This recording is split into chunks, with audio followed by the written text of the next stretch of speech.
बचपन से जब भी ये नाम सुना, नेताजी सुभाष चंद्र बोस, मैं किसी भी स्थिति में रहा, परिस्थिति में रहा, ये नाम कान में पड़ते ही एक नई ऊर्जा से भर गया। इतना विराट व्यक्तित्व की उनकी व्याख्या के लिए शब्द कम पड़ जाए। इतनी दूर की दृष्टि कि वहां तक देखने के लिए अनेकों जन्म लेने पड़ जाए। विकट से विकट परिस्थिति में भी इतना हौसला, इतना साहस कि दुनिया की बड़ी से बड़ी चुनौती ठहर न पाए। मैं आज नेताजी सुभाष चंद्र बोस के चरणों में अपना शीश झुकाता हूं, उन्हें नमन करता हूं और नमन करता हूं उस मां को, प्रभा देवी जी को, जिन्होंने नेताजी को जन्म दिया। आज उस पवित्र दिन को 125 वर्ष हो रहे हैं। 125 वर्ष पहले आज के ही दिन मां भारती की गोद में उस वीर सपूत ने जन्म लिया था, जिसने आजाद भारत के सपने को नई दिशा दी थी।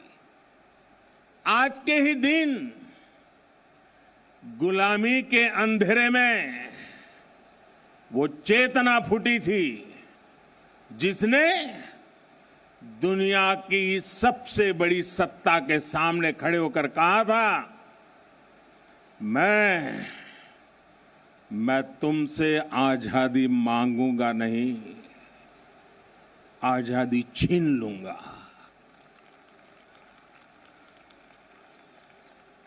आज के दिन सिर्फ नेताजी सुभाष का जन्म ही नहीं हुआ था, बल्कि आज भारत के नए आत्मगौरव का जन्म हुआ था। भारत के नए सैन्य कौशल्य का जन्म हुआ था। मैं आज नेताजी की 125वीं जन्म जयंती पर कृतज्ञ राष्ट्र की तरफ से इस महापुरुष को कोटि कोटि प्रणाम करता हूं, उन्हें सैल्यूट करता हूं। साथियों, मैं आज बालक सुभाष को नेताजी बनाने वाली, उनके जीवन को तप, त्याग और तितिक्षा से घड़ने वाली बंगाल की इस पुण्य भूमि को भी आदरपूर्वक नमन करता हूं।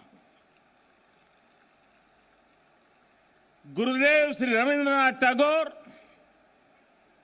बंकिम चंद्र चट्टोपाध्याय, शरद चंद्र जैसे महापुरुषों ने इस पुण्य भूमि को राष्ट्र भक्ति की भावना से भरा है। स्वामी रामकृष्ण परमहंस, चैतन्य महाप्रभु, श्री अरबिंदो, मां शारदा, मां आनंदमयी, स्वामी विवेकानंद, श्री श्री ठाकुर अनुकूल चंद्र जैसे संतों ने इस पुण्य भूमि को वैराग्य, सेवा और आध्यात्म से अलौकिक बनाया है।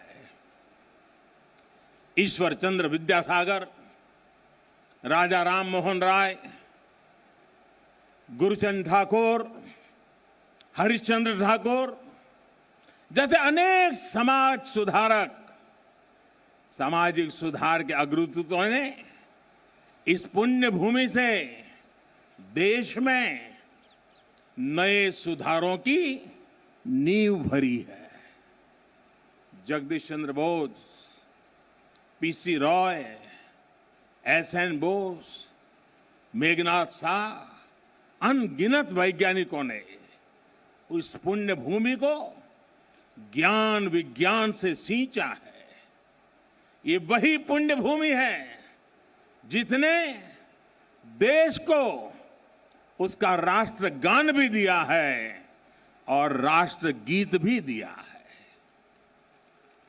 इसी भूमि ने हमें देशबंधु चित्तरंजन दास, डॉक्टर श्यामा प्रसाद मुखर्जी और हम सभी के प्रिय भारत रत्न प्रणब मुखर्जी से साक्षात्कार कराया है।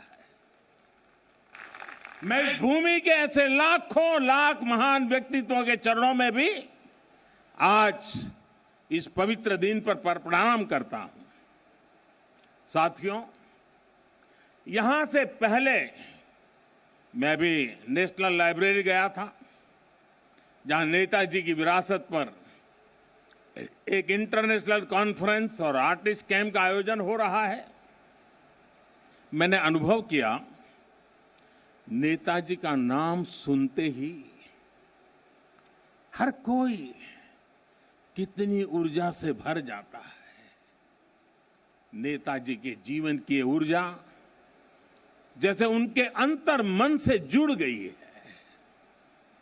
उनकी यही ऊर्जा, यही आदर्श, उनकी तपस्या, उनका त्याग देश के हर युवा के लिए बहुत बड़ी प्रेरणा है।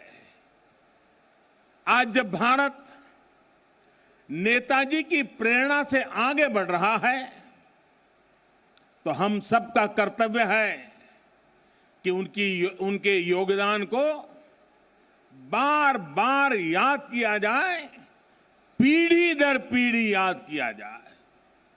इसलिए देश ने तय किया है कि नेताजी की 125वीं जयंती के वर्ष को ऐतिहासिक, अभूतपूर्व भव्यता भरे आयोजनों के साथ मनाएं।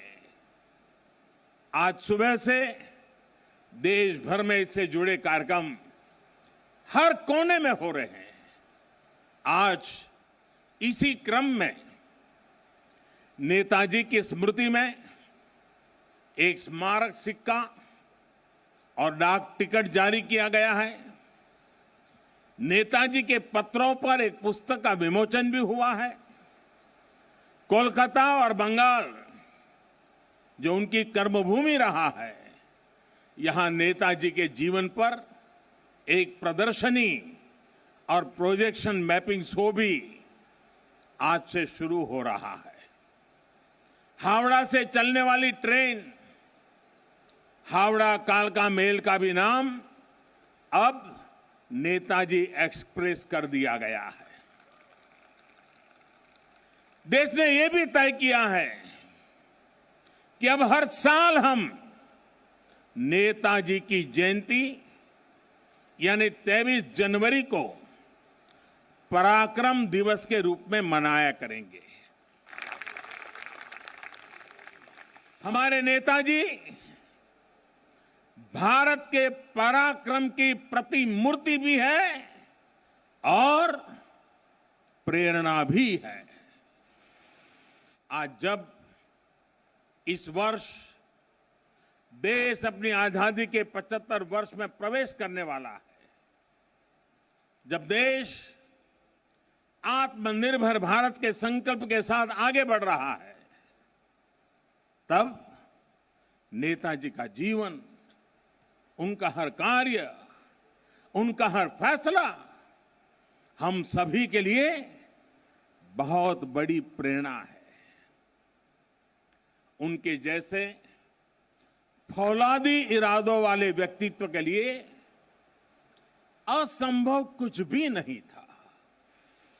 उन्होंने विदेश में जाकर देश से बाहर रहने वाले भारतीयों की चेतना को झकझोरा। उन्होंने आजादी के लिए आजाद हिंद फौज को मजबूत किया। उन्होंने पूरे देश से हर जाति, पंथ, हर क्षेत्र के लोगों को देश का सैनिक बनाया। उस दौर में जब दुनिया महिलाओं के सामान्य अधिकारों पर ही चर्चा कर रही थी, नेताजी ने रानी झांसी रेजिमेंट बनाकर महिलाओं को अपने साथ जोड़ा। उन्होंने फौज के सैनिकों को आधुनिक युद्ध के लिए ट्रेनिंग दी, उन्हें देश के लिए जीने का जज्बा दिया, देश के लिए मरने का मकसद दिया। नेताजी ने कहा था, भारत डाक छे रोकटो डाक दिए छे रोकतो के ओठो दांडाओ आमोदेर नोस्टो करार मतो सोमोय नोय। अर्थात भारत बुला रहा है, रक्त रक्त को आवाज दे रहा है, उठो, हमारे पास अब गंवाने के लिए समय नहीं है। साथियों, ऐसी हौसले से भरी हुंकार सिर्फ और सिर्फ नेताजी ही दे सकते थे।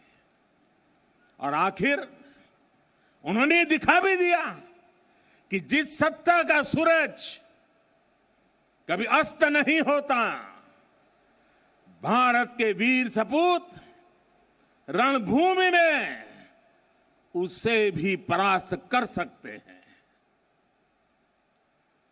उन्होंने संकल्प लिया था, भारत की जमीन पर आजाद भारत की आजाद सरकार की नींव रखेंगे। नेताजी ने अपना ये वादा भी पूरा करके दिखाया। उन्होंने अंडमान में अपने सैनिकों के साथ आकर तिरंगा फहराया। जिस जगह अंग्रेज देश के स्वतंत्रता सेनानियों को यातनाएं देते थे, काला पानी की सजा देते थे, उस जगह जाकर उन्होंने सेनानियों को अपनी श्रद्धांजलि दी थी। वो सरकार अखंड भारत की पहली आजाद सरकार थी। नेताजी अखंड भारत की आजाद हिंद सरकार के पहले मुखिया थे। और ये मेरा सौभाग्य है कि आजादी की उस पहली झलक को सुरक्षित रखने के लिए 2018 में हमने अंडमान के उस द्वीप का नाम नेताजी सुभाष चंद्र बोस द्वीप रखा। देश की भावना को समझते हुए नेताजी से जुड़ी फाइलें भी हमारी सरकार ने सार्वजनिक की। ये हमारी ही सरकार का सौभाग्य रहा जो 26 जनवरी की परेड के दौरान आईएनए वेटरन्स परेड में शामिल हुए थे। आज यहां इस कार्यक्रम में आजाद हिंद फौज में रहे देश के वीर बेटे और बेटी भी उपस्थित है। मैं आपको फिर से प्रणाम करता हूं और कब प्रणाम करते हुए कहीं कहूंगा कि देश सदा सर्वदा आपका कृतज्ञ रहेगा, कृतज्ञ है और हमेशा रहेगा। साथियों, 2018 में ही देश ने आजाद हिंद सरकार के 75 साल को भी उतने ही धूमधाम से मनाया था। देश ने उसी साल सुभाष चंद्र बोस आपदा प्रबंधन पुरस्कार भी शुरू किए। नेताजी ने दिल्ली दूर नहीं का नारा देकर लाल किले पर झंडा फहराने का जो सपना देखा था, उनका वो सपना देश ने लाल किले पर झंडा फहराकर पूरा किया। भाई और बहनों, जब आजाद हिंद फौज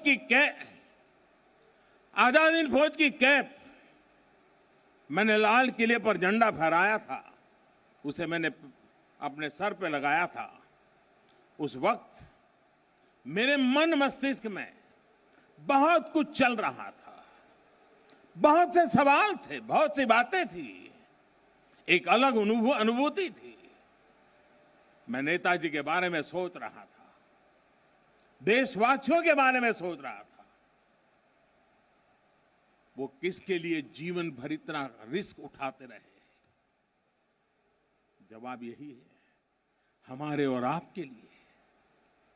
वो कई कई दिनों तक आमरण अनशन किसके लिए करते रहे? आपके और हमारे लिए। वो महीनों तक किसके लिए जेल की कोठरी में सजा भुगतते रहे? आपके और हमारे लिए। कौन ऐसा होगा जिसके जीवन के पीछे इतनी बड़ी अंग्रेजी हुकूमत लगी हो, वो जान हथेली पर रखकर फरार हो जाए? हफ्तों हफ्तों तक वो काबुल की सड़कों पर अपना जीवन दांव पर लगाकर एक एम्बेसी से दूसरी से चक्कर काट लगाता रहे। किसके लिए? हमारे और आपके लिए। विश्व युद्ध के उस माहौल में देश के बीच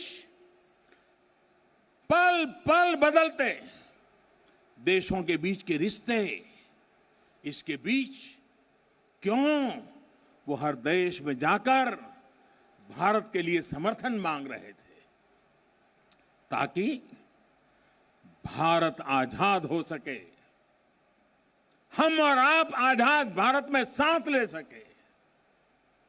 हिंदुस्तान का एक एक व्यक्ति नेताजी सुभाष बाबू का ऋणी है। 130 करोड़ से ज्यादा भारतीयों के शरीर में बहती रक्त की एक एक बूंद नेताजी सुभाष की ऋणी है। ये ऋण हम कैसे चुकाएंगे? ये ऋण क्या हम कभी चुका भी पाएंगे? साथियों, जब नेताजी सुभाष यहां कोलकाता में अपने 38/2 एल्गिन रोड के घर में कैद थे, जब उन्होंने भारत से निकलने का इरादा कर लिया था, तो उन्होंने अपने भतीजे शिशिर को बुलाकर कहा था, अमार एकता काज कोरते पारबेगा? अमार एकता काज कोरते पारबे?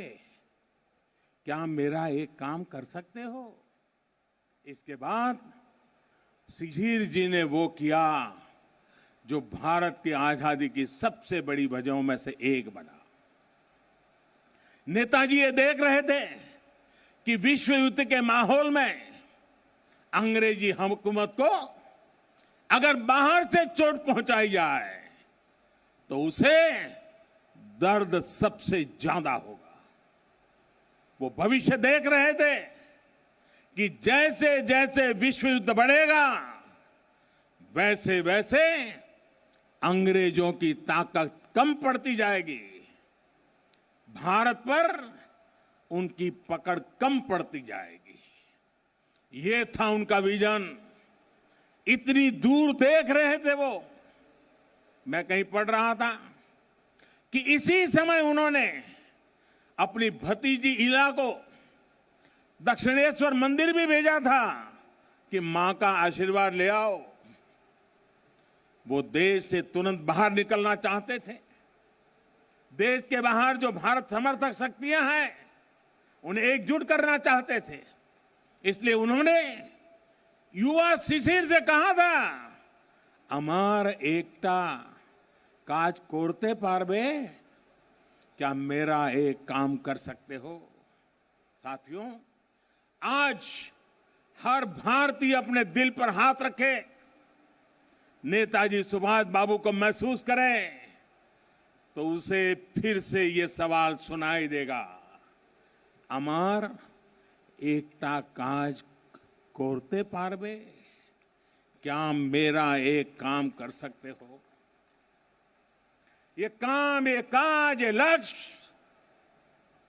आज भारत को आत्मनिर्भर बनाने का है। देश का जन जन देश का हर क्षेत्र, देश का हर व्यक्ति इससे जुड़ा है। नेताजी ने कहा था, पुरुष अर्थो एवं उपकरण निजे राय विजय बा স্বাধীনতা আনতে পারে না। আমাদের অবশ্যই সেই উদ্দেশ্য সকিত থাকতে হবে যা আমাদের সাহসিক কাজ এবং वीर तपुरना शासने उद्बुद्ध करबे। यानी हमारे पास वो उद्देश्य और शक्ति होनी चाहिए जो हमें साहस और वीरतापूर्ण तरीके से शासन करने के लिए प्रेरित करे। आज हमारे पास उद्देश्य भी है, शक्ति भी है। आत्मनिर्भर भारत का हमारा लक्ष्य, हमारी आत्मशक्ति हमारे आत्मसंकल्प से पूरा होगा। नेताजी ने कहा था, आज आमादेर केवल एक इच्छा था का उचित। भारत इच्छुक जाते भारत बांटते पारे। यानी हमारी एक इच्छा होनी चाहिए कि हमारा भारत बच पाए, भारत आगे बढ़े। हमारा भी एक ही लक्ष्य है, अपना खून पसीना बहाकर देश के लिए जिए, अपने परिश्रम से, अपने इनोवेशन से देश को आत्मनिर्भर बनाए। नेताजी कहते थे, निजेर प्रोति सात होले सारे बिक्सेर प्रोति केऊ असोध होते पारबे ना।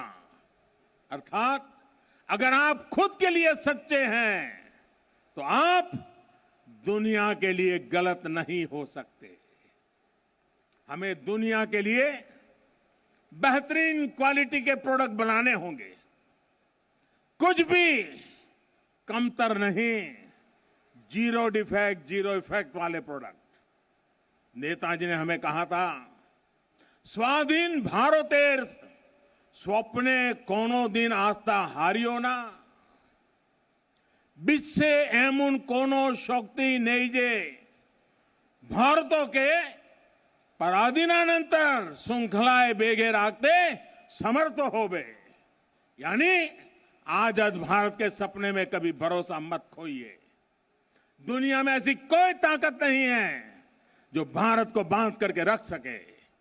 वाकई दुनिया में ऐसी कोई ताकत नहीं है जो 130 करोड़ देशवासियों को, अपने भारत को आत्मनिर्भर भारत बनाने से रोक सके। साथियों, नेताजी सुभाष चंद्र बोस गरीबी को, अशिक्षा को, बीमारी को देश की सबसे बड़ी समस्याओं में गिनते थे। सुभाष बाबू कहते थे, आमादेर सबसे बड़ो जातीय समस्या होलो दारिद्र असी कखा रोग वैज्ञानिक उत्पादन। जे समस्यार समाधान होवे केवल मात्र सामाजिक भावना चिंता द्वारा। अर्थात हमारी सबसे बड़ी समस्या गरीबी, अशिक्षा, बीमारी और वैज्ञानिक उत्पादन की कमी है। इन समस्याओं के समाधान के लिए समाज को मिलकर जुटना होगा, मिलकर प्रयास करना होगा। मुझे संतोष है कि आज देश पीड़ित, शोषित, वंचित को, अपने किसान को, देश की महिलाओं को सशक्त करने के लिए दिन रात एक कर रहा है। आज हर एक गरीब को मुफ्त इलाज की सुविधा के लिए स्वास्थ्य सुविधाएं मिल रही है। देश के किसानों को बीज से बाजार तक आधुनिक सुविधाएं दी जा रही हैं। खेती पर होने वाला उनका खर्च कम करने का प्रयास किया जा रहा है। हर एक युवा को आधुनिक और गुणवत्तापूर्ण शिक्षा मिले, इसके लिए देश के एजुकेशन इंफ्रास्ट्रक्चर को आधुनिक बनाया जा रहा है। बड़ी संख्या में देश भारत में एम्स, आईआईटीज, और आईआईएम जैसे बड़े संस्थान खोले गए हैं।